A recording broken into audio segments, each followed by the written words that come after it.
வணக்கம். ஜவைஜெட் from Javadupatti Pudur. Power writer அப்படிங்கிற YouTube channel மூலமாக உங்களை மீண்டும் சந்திக்க ரொம்ப மற்ற மகிழ்ச்சி. அத்தோட எங்கள் சேனலை சப்ஸ்கிரைப் பண்ணுங்கள், பெல் பட்டன் அழுத்த மறந்துடாதீங்க. அத்தோட எல்லாத்துக்கும் ஷேர் பண்ணுங்கள்.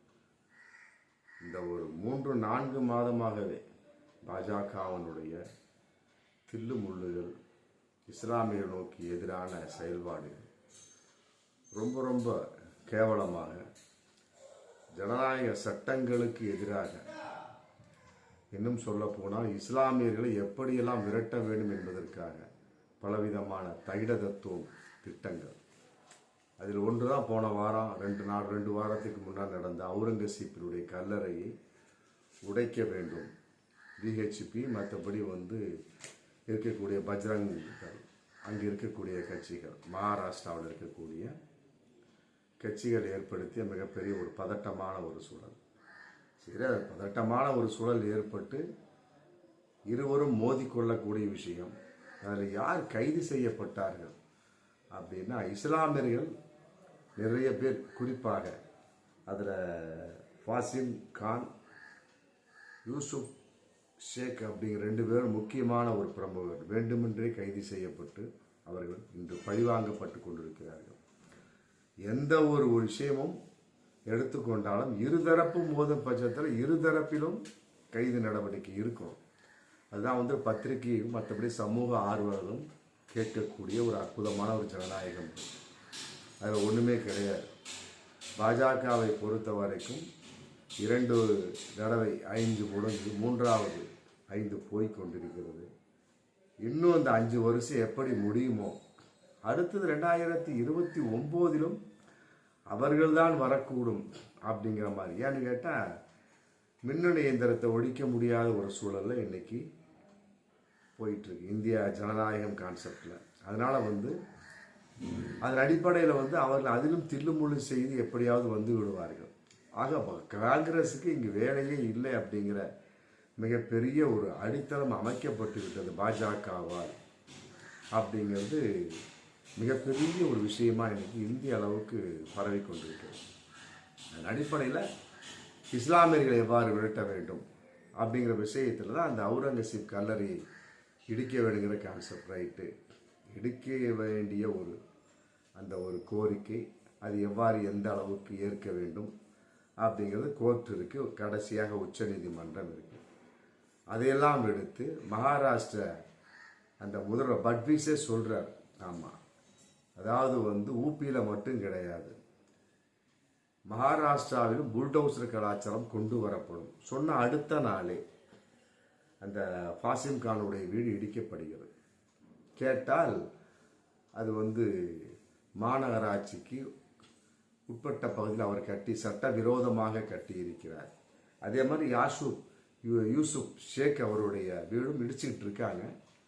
உடனே மும்பை உயர்நீதிமன்றம் தடை உத்தரவு போட்டோன்னு அதை ஸ்டாப் பண்ணிடுறாங்க. அவருடைய வீடு சுத்தமாக இடிக்கப்பட்டு விட்டது. யார்? ஃபாசிம் கானுடைய வீடு. ஆனால் யூசுப் ஷேக்கருடைய வீடு பாதி இடிந்த நிலையில் இருந்து கொண்டிருக்கிறது. இத்தனைக்கு எந்த ஒரு உத்தரவுமே கிடையாது. அவர்களாக மாநகராட்சியின் முடிவு. மற்றபடி இதுவரைக்கும் சட்டத்துக்கு விரோதமாக அவர்கள் வீடு கட்டி இருக்கிறார் அப்படின்னு பட்வீஸுக்கும் தெரியல. மற்றபடி அவங்க இருக்கக்கூடிய எந்த ஒரு மாநகராட்சி, நகராட்சி இருக்கக்கூடிய எந்த ஒரு யூனியனுக்கும் தெரியல. எப்படியெல்லாம் ஒரு பழிவாங்கக்கூடிய விஷயம் பாருங்க. சொல்லியே செய்கிறாங்க. ஊபியில் இருக்கக்கூடிய அந்த புல்டோசர் கலாச்சாரம் மகாராஷ்டிராவில் கட்டாயமாக வரும். சொன்ன அடுத்த நாளே 2 வீட்டை இடிக்கிறாங்க. இதையெல்லாம் இன்னொரு கூத்து. அதாவது ஒரு காமெடியன்னா ரொம்ப ஸ்டண்ட் ஆஃப் காமெடியன் குணால் கம்ப்ரா அப்படிங்கிற ஒரு நபர் ஒரு பாடலை உருவாக்குகிறார்.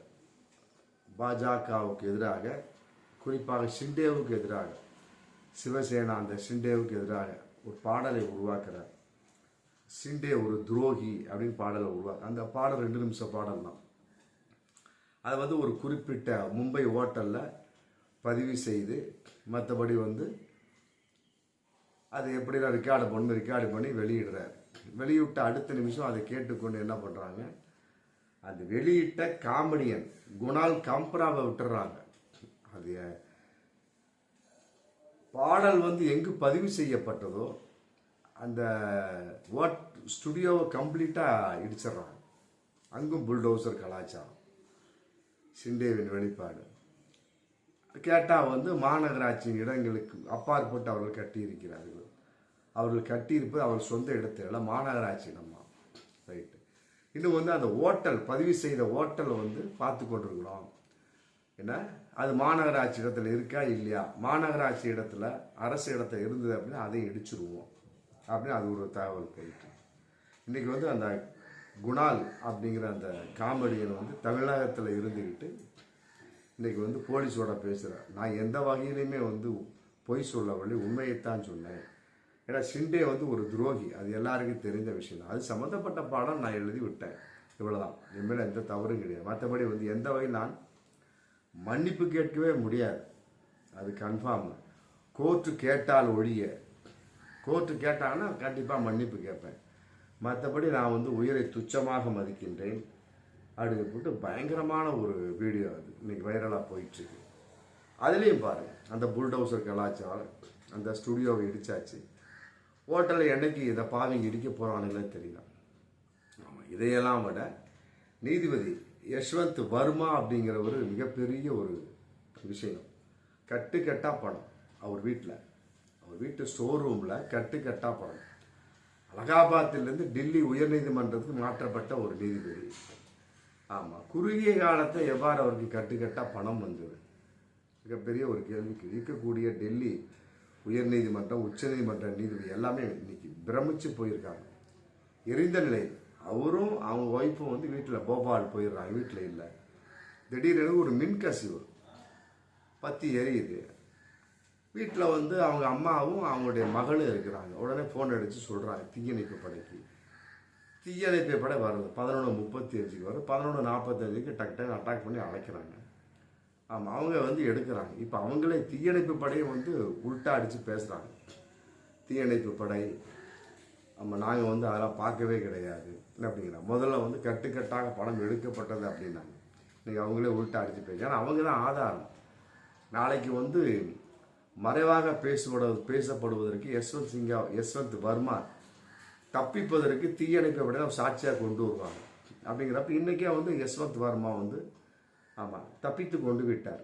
ஆமாம், மிகப்பெரிய, ஏன்னா வந்து இதன் அடிப்படையில் வந்து நாடாளுமன்றத்தில் விவாதத்தை கொண்டு வரலாம் அப்படின்னா தேவையற்ற முறையில் கர்நாடகாவில் டி.கே. சிவகுமார் பேசாத ஒரு பேச்சு. எப்படிலாம் பாருங்கள், இப்படிலாம் வந்து இஸ்லாமிய வெறுப்பு பிரச்சாரம், அராஜகம், அட்டூழியங்கள், ஆணவ போக்கு, பாஜகவின் வெளிப்பாடு, இந்த பாசிச கும்பலுடைய வெளிப்படுது பாருங்க. யஷ்வந்த் வர்மா எந்த அளவுக்கு மறைக்கப்பட்டு கொண்டிருக்கிறார் அப்படிங்கிறது துண்டா தெரிஞ்சு. சும்மா 3 நீதிபதிகளுடைய ஒரு குழு விசாரணை தொடங்கின்னு சொல்லி சொல்லியிருக்கிறாங்க. மற்றபடி வந்து உச்சநீதிமன்ற அந்த விசாரணை இருக்கிறதுனால நம்மளும் அமைதியாக பேசக்கூடிய ஒரு சூழல். மற்றபடி வந்து இதை வந்து நீதிமன்றத்தில் எழுப்பி அதற்கு என்ன விஷயம் விவாதம் பண்ணணும் அப்படின்னம்னா உடனே இவனுங்க காங்கிரஸ்காரங்க ஏதாவது வகை எடுத்துருவாங்க அப்படின்னு சொல்லி போட்டு அந்த பாஜக கிரண் ரிஜிஜு அப்படிங்கிற அமைச்சர் வந்து வேண்டுமென்றே விவாதம் தொடங்கிறதுக்கு முதலே உள்ள நுழைஞ்ச உடனே கர்நாடகாவில் டி.கே. சிவகுமார் வந்து இஸ்லாமியர்களுக்கு 4% ஒதுக்கீடை சட்டப்பூர்வமாக அரசியல் அமைப்பை திருத்தி தரப்போகிறார் அப்படி பேசினார். ஆமாம், இது எந்த அளவுக்கு உண்மை அப்படிங்கிறத பற்றி கூட பேசாமல் பேசினார்னு போட்டு இன்னைக்கு பயங்கரமாக ஒரு பொய், அவன் தேவையற்ற முறையில் ஒரு பொய். டி.கே. சிவகுமார் விளக்கமாக சொல்லிட்டாருன்னா அந்த மாதிரிலாம் அவசியம் கிடையாது. எங்களுக்கு ஆதரவாக முஸ்லீம்கள் இருக்கிறார்கள், எந்த ஒரு மாற்று கருத்தும் இல்லை. மற்றபடி வந்து அரசியல் அமைப்பு சட்டத்தை திருத்த வேண்டிய அவசியம் இல்லை, அப்படி நான் பேசவும் இல்லை சொல்லி எந்த ஒரு ஆதாரமும் இல்லை. அதாவது இந்த நீதிபதி யஷ்வந்த் வர்மா உடைய அந்த வீட்டில் கண்டுபிடிக்கப்பட்ட அந்த கட்டுக்கட்டாக இருந்த பணத்தை பற்றி நாடாளுமன்றத்தில் விவாதிக்க கூடாது என்பதற்காகவே பாஜகவினர் மூடி மறைத்து ஆமாம் யஷ்வந்த் வர்மாவை தப்பிக்க விடுவார்கள் அப்படிங்கிறது இன்னைக்கு கன்ஃபார்மாக தெரியுது. ஆமாம், அதே நேரத்தில் இஸ்லாமிய வீடுகள் ஊப்பியில் மட்டும் கிடையாது. ஆமாம், மகாராஷ்டிராவில் இடிக்கப்பட்டு விட்டது, மற்றபடி வந்து அந்த ஒரு ஸ்டுடியோ இடிக்கப்பட்டு விட்டது. ஆமாம், மற்றபடி வந்து இந்த ஓட்டல் எப்போ இடிக்கப்படுமோ அப்படின்னு இன்னைக்கு பதட்டமான ஒரு சூழல் இருக்குது. அதே நேரத்தில் வந்து இஸ்லாமியர்களுடைய அந்த 4% அரசு ஒதுக்கீடுக்கு டி.கே. சீனிவாசன், டி.கே. சிவக்குமார் கர்நாடக துணை முதல்வர் எந்த அளவுக்கு உறுதுணையாக அந்த பேச்சுக்கு இருந்தார் அப்படிங்கிறது எந்த ஒரு ஆதாரமும் கிடையாது.